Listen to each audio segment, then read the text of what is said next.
আসিফ মাহমুদ সজীব ভুইয়া ২৪শে ছাত্র জনতার আন্দোলনের একজন সম্মুখ যোদ্ধা। নাহিদ ইসলাম, হাসনাত আবদুল্লাহ, সার্জিস আলমের সঙ্গে কাঁধে কাঁধ রেখে দিয়েছিলেন সেই উত্তাল দিনগুলোর নেতৃত্ব।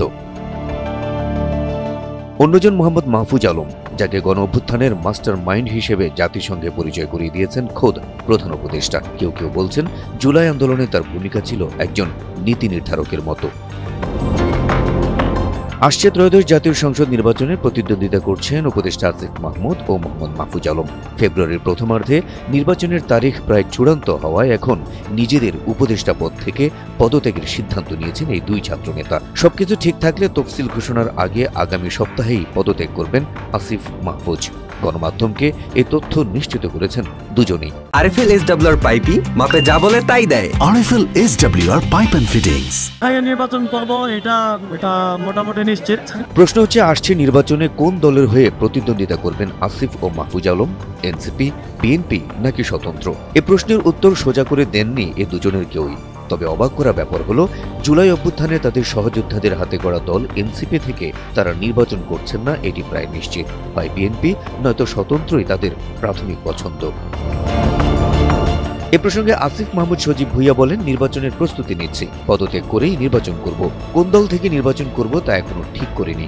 আসিফ জানান, ঢাকা থেকে নির্বাচন করব এটি নিশ্চিত, এনসিপি থেকেই করতে হবে এমন কোনো কথা নেই। উল্লেখ করে এই ছাত্রনেতা বলেন, এখন পর্যন্ত স্বতন্ত্র থেকে নির্বাচনের ইচ্ছে আছে।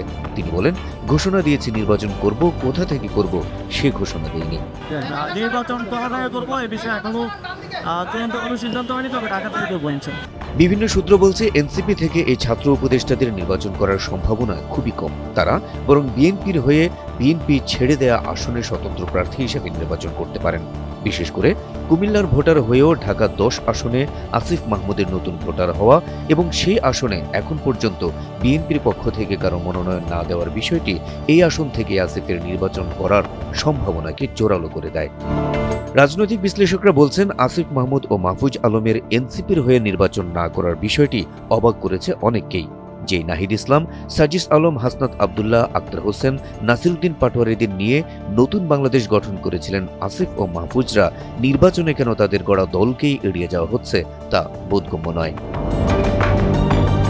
কেউ কেউ বলছেন, রাজনীতিতে শেষ কথা বলে কিছু নেই, তফসিল ঘোষণার পর হয়তো সিদ্ধান্ত পাল্টাতেও পারেন আসিফ ও মাহফুজ, আবারও হাতে হাত মেলাতে পারেন পুরনো সহযোদ্ধাদের সঙ্গে, কিংবা হতে পারে এর ব্যতিক্রম কিছু। আপাতত নজর আসছে সপ্তাহে তাদের পদত্যাগের দিকেই।